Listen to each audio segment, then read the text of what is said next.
Sektor pariwisata kini sangat merasakan dampak pandemi COVID-19. Untuk itu banyak yang beralih ke sektor pertanian, khususnya generasi muda.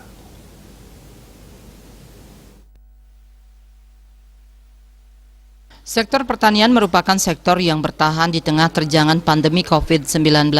Pertanian yang merupakan kegiatan yang telah dilakukan masyarakat sejak dahulu ternyata memiliki daya tahan yang melebihi sektor lainnya. Di tengah pandemi COVID-19, sektor pariwisata masih terpuruk. Untuk itu, banyak masyarakat yang beralih ke sektor pertanian, termasuk anak muda yang berada di Kecamatan Slemadeg Timur. Hal tersebut diungkapkan oleh Camat Slemadeg Timur. Pihaknya menyebut, semenjak pandemi COVID-19 melanda, geliat anak muda dalam bertani makin meningkat. Pandemi ini masyarakat pemuda barang tentu terinspirasi mungkin ya. Inspirasi mereka itu karena sekarang YouTube gitu kan udah mulai kebuka ya. Nah di situ mereka sudah memanfaatkan ini. Jadi informasi yang mereka dapat mereka sudah lakukan gitu.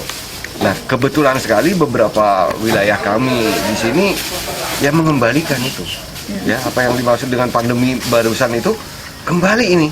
Jadi pemuda pun sekarang bertani, ya pemuda. Kapan hari saya sempat turun, ada yang sudah bawa mesin membersihkan lahannya.